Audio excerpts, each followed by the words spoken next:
I'd like to welcome Chief Tom Steenberg of the Missoula Fire Department. Thank you for being here and answering some of the questions we have today.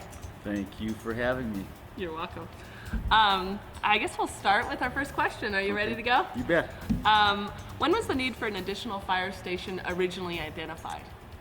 The city of Missoula did an annexation survey, and it was actually titled the Southwest Missoula Annexation Study in 1999. And that study identified the need for a future fire station. The fire department, with a previous administration, also did a fire station location study in 2001, which corroborated that study and the need for a fire station in that area.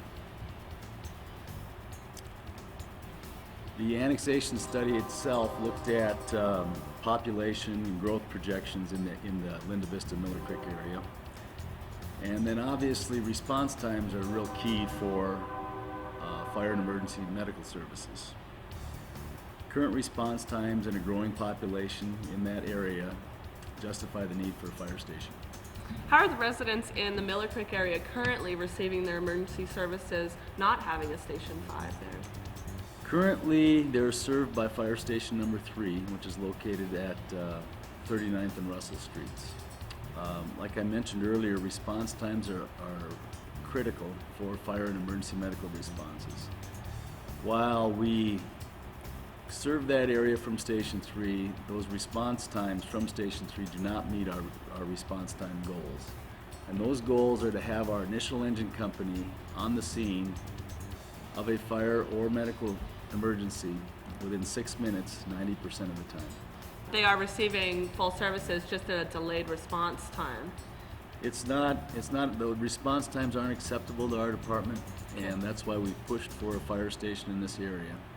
Great. We also work closely with the Missoula Rural Fire District, and while they respond to that area from their Station 1 located at South and Reserve Streets, their response times also don't come close to meeting our goals.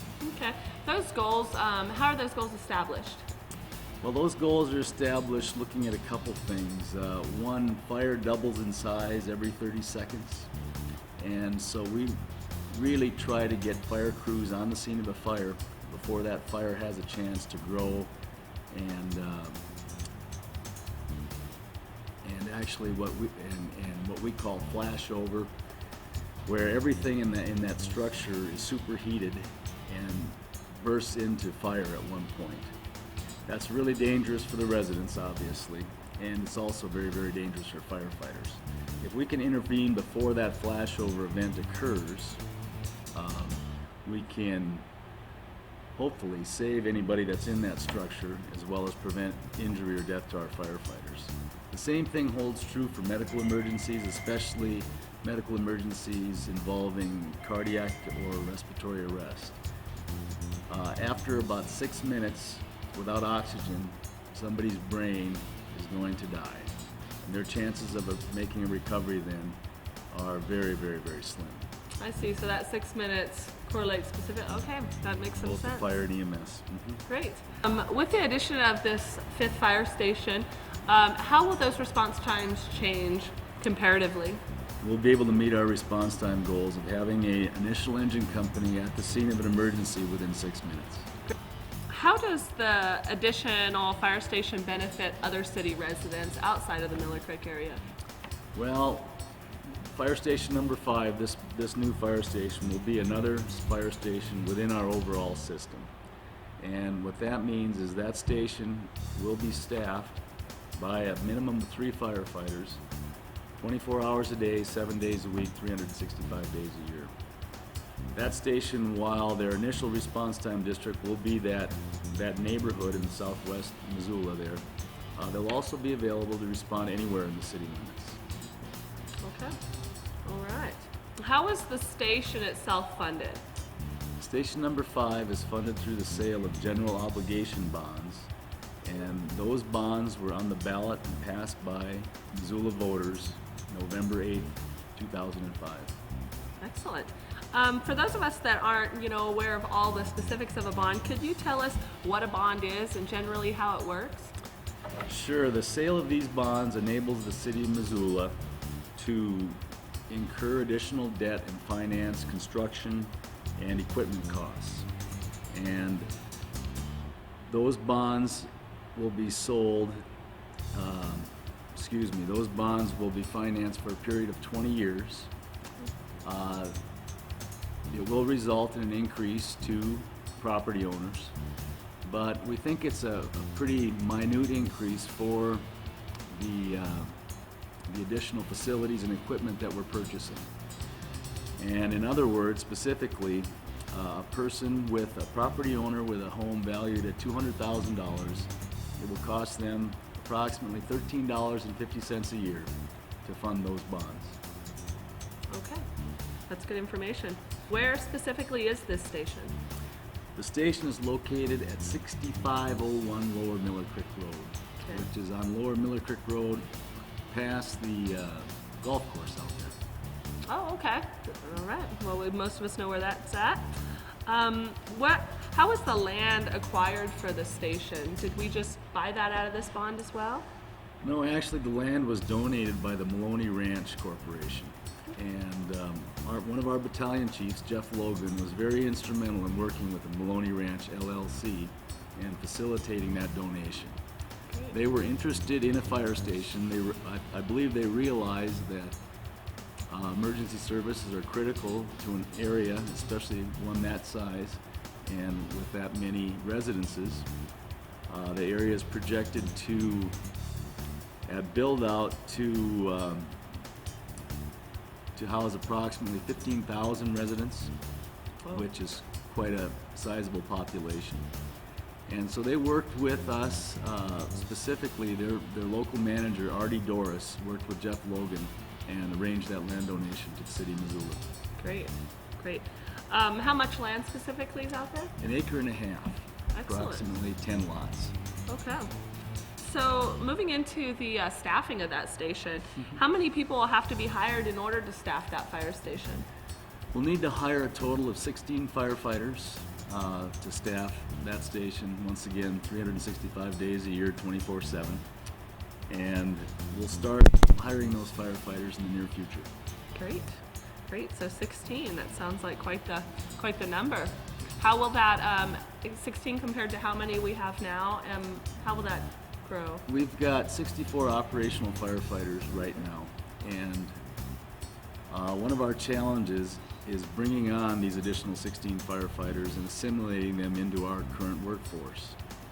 We plan to hire 4 of those firefighters January 1 of next year, and then we'll continue to hire them in groups of 4.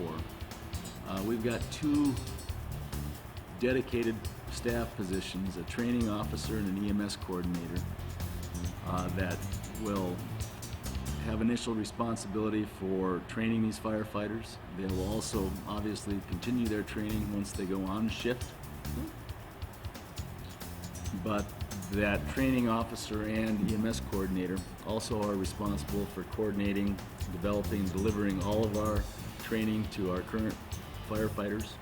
And so hire them in groups of 4 will allow us some time to get them up to snuff and get them on the job. Oh, I see. Great. So we'll basically go from 64 operational staff to 80 operational staff. That's correct. Over the next couple of years. That'll be in addition to our department. That's great.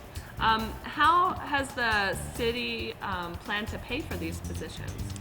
We've worked with the city administration and specifically our city budget director over the past several years in planning to pay for these positions. Unlike other city departments where you can add 1 or 2 people, 3 or 4 people, we don't operate that way. Our operational costs, especially in relation to personnel, increase by stations. And every time we open a station, which is not very frequently, we're required to bring on a lot of firefighters. So we have been looking at this and planning for it. The bond itself, while it's paying for construction and equipment and apparatus, cannot pay for staffing costs. And so the additional personnel costs will come out of the city general fund. Oh, okay. Great. When do you see the construction being complete at Station 5, and when do you see it being operational? Well, the construction itself is scheduled to be completed at the end of this calendar year, the end of December. And then one other item is we're also, with this bond, demolishing and rebuilding Fire Station 2 located at 247 Mount Avenue. During the time that Station 2 is being rebuilt, we're going to move that crew to Station 5, and so it's going to require some coordination on our part, moving apparatus and some equipment in that facility to Station 5. We do expect it to be up and running this spring. Great, great. It's a nice timeline. Thank you so much for joining us today and sharing Thank you. with us information. I appreciate it, Chief I appreciate Stingler. your time. All right. Thanks.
What is the primary response area for Station 5 going to be? Station 5, obviously it'll be the Linda Vista, Lower Miller Creek area, western portion of the South Hills, extending north into the Southern Reserve Street corridor. That'll be the primary response area. And obviously right now, geographically, it's fairly, as far as the city limits goes, it's a pretty small and isolated response area. But it had been taking us 12 minutes to get into that area. With the station, we can adequately cover that area within our response time goals. As that area will continue to grow, that obviously that response area will increase.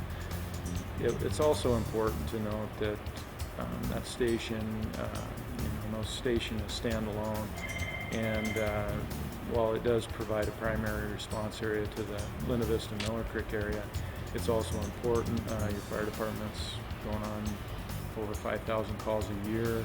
It's really more of a network of stations, and for that station to provide backup to District 3 and District 2 is also an important thing to consider. Oh, I see. I see. So the stations work together in order to increase manpower. Yes. Great. Who you say guidelines as it used to be 12 minutes, and now we're falling more so within our 6-minute guideline of response time. Who does the fire department itself establish that guideline? We established the guideline of a response time goal, I should say, of 6 minutes or less 90% of the time. That is it's in line with national standards, NFPA 1710. As far as recommended guidelines or recommending response time goals, we adopted that some time ago, and so we do our best to meet that wherever we can. Previously, before the station was constructed, it was taking us 12 minutes sometimes to respond into that area, and the station will take care of that problem. That NFPA that you're talking about, that national standard, what is? Tell us a little bit about that. National Fire Protection Association establishes standards that are kind of the industry standard that we are not mandated to follow, but at the same time, they're something that we should strive for in meeting, and this is one way we can meet that goal. I know a possible change in the ISO rating will be a curiosity of some of the people with the addition of that 5th station going into their area. Could you briefly describe what an ISO rating is and whether Missoula will be affected? Missoula currently has an ISO rating of 3. And this station will not change that ISO rating for the city of Missoula. 3 is a good rating, and what is the scale? I apologize. It's 1 to 10. 1 to 10. 1 being the best, and 10 being the least. Great. So 3 is a good rating. So 3 is a good rating. Basically, what ISO, they're an independent rating organization. And as far as the fire protection is concerned, you have a fire protection rating, and it can be the entire community. They can, in some areas, they do a split rating.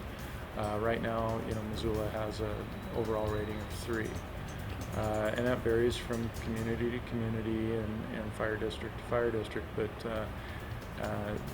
if we maintain that rating of 3, basically we're insurance providers use that rating to establish rates for homeowners insurance and commercial property insurance, along with another bunch of other factors. But that rating is really based on everything from your dispatch system to your fire apparatus, to your staffing, to your water supply. A lot of different factors go into ISO coming up with that rating. and it's good that we maintain that rating of 3.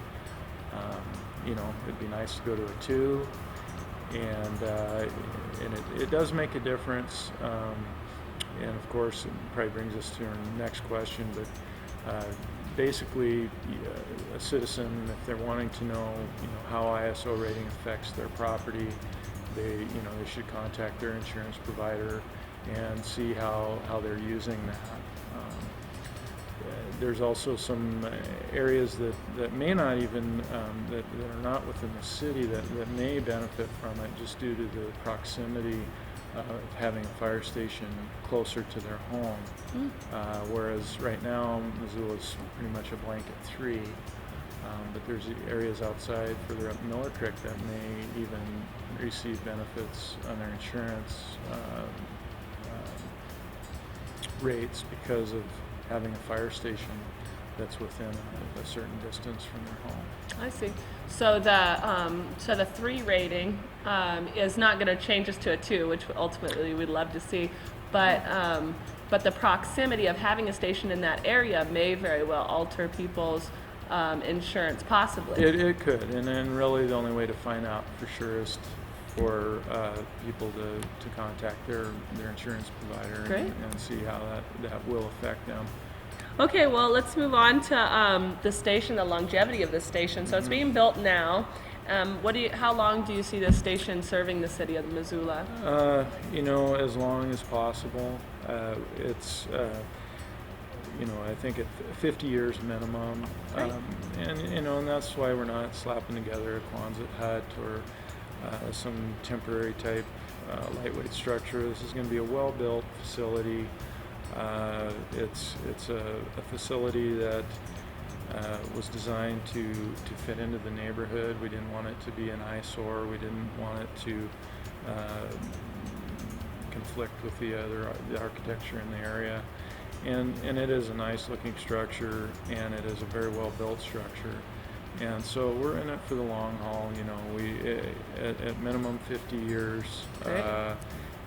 We're also, using, building these stations as efficiently as we can as far as the heating and cooling systems.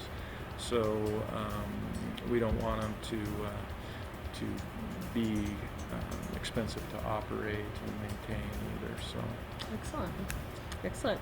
It sounds though that eventually they all wear out. It sounds like we're demolishing Station 2. How long has Station 2 been serving the city? Just out of Station curiosity. 2's been a great station. It was built in 1953, 54.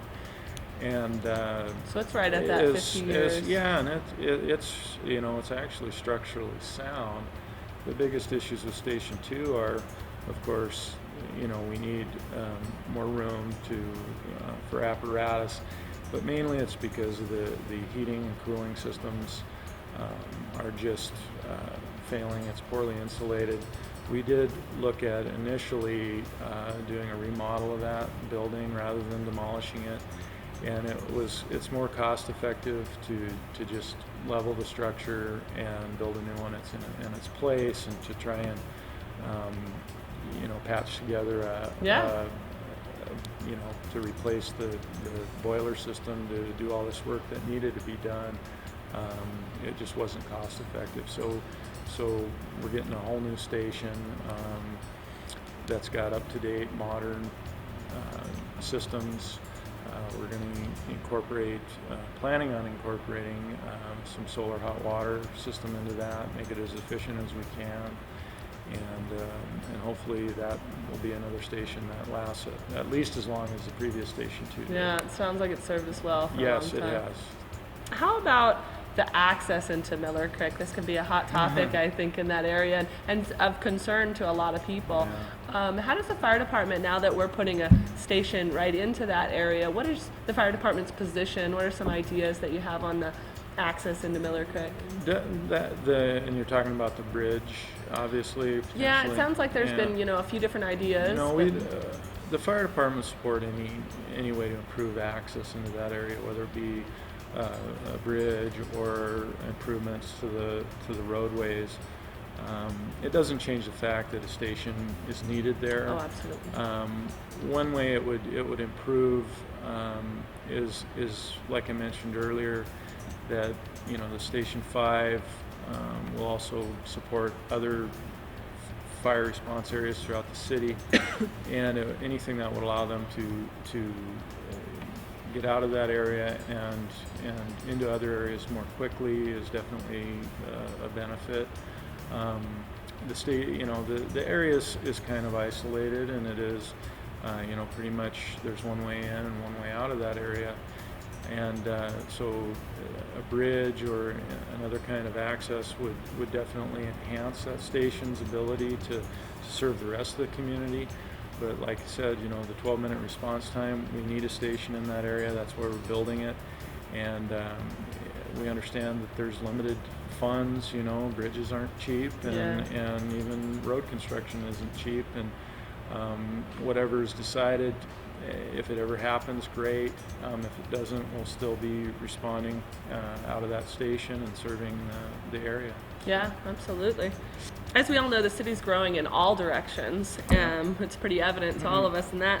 But what is the fire department's plan for the future as Missoula continues to grow? We're putting in Station 5. So what is a future plan? We just finished the essentially final draft of a comprehensive fire master plan, which is a plan we can use as a guide for the next 20 years, and it looks at a lot of factors as growth and call volumes and geography and trying to anticipate what Missoula is going to look like in 5, 10, 20 years. And we're seeing a lot of growth, obviously, in the southwest part of the city. And we're addressing that with Station 5. The other main area of growth is to the west of Missoula, the Mullen Road area, the Y area, and we've got in our capital improvement program, we'd like to purchase land for a sixth station out in the Mullen Y area. The comprehensive fire master plan basically has two recommendations for a station in that area. The two recommendations come because there's some proposed roadways that may or may not occur. As far as the timeline of the transportation system is very important when you're talking about placing stations, to see how that transportation system evolves. But one thing we would like to do is get the funding available to start looking at available properties in the area. The comprehensive fire master plan has recommendations for Station 6 location in that area. Also, another area is the Target Range area. As the annexations continue in that area, we'll eventually need to consider a station for that area. We'll see how all that pans out. That's a political hot topic as well. Sure. But if things, annexation and the growth of Missoula continue, it's another area we're going to have to look at for a seventh station. Okay. So this is done by an outside organization that kind of studies the geographics and we've contracted with Emergency Services Consulting Incorporated, which is a private consulting firm, and we've been working together with them since last August to develop this plan. I see. And it kind of initially it provides a snapshot of who we are, where we're at right now, and the real meat and potatoes of the plan is where we need to be to address the needs of our community for the next 20 years.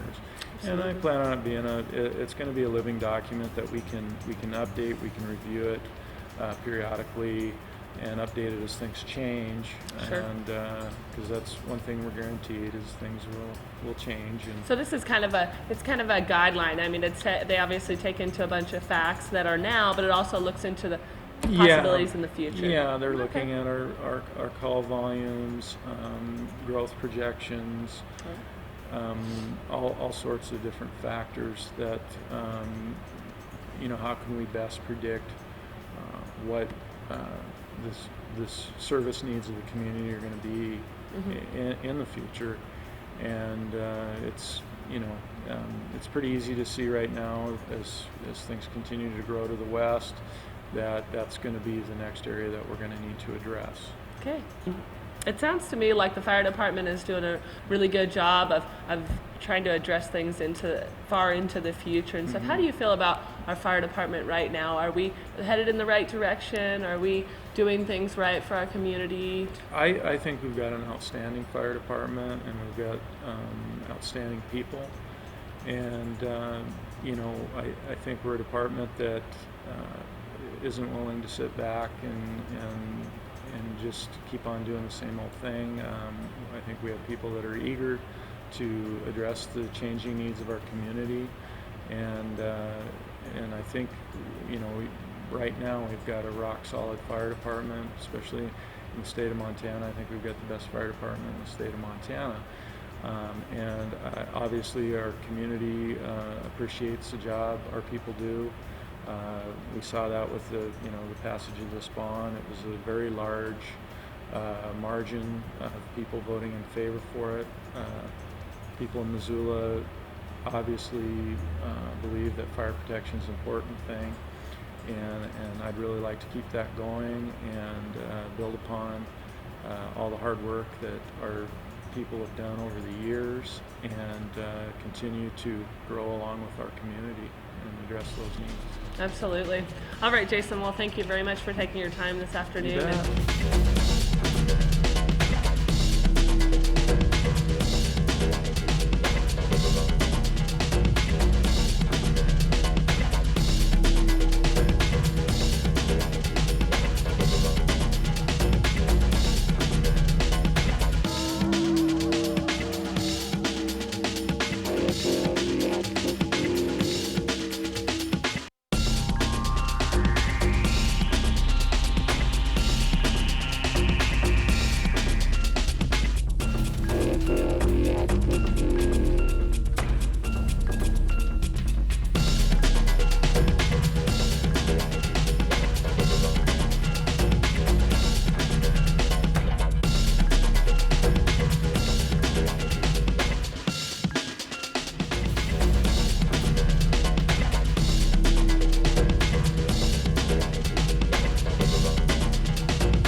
you.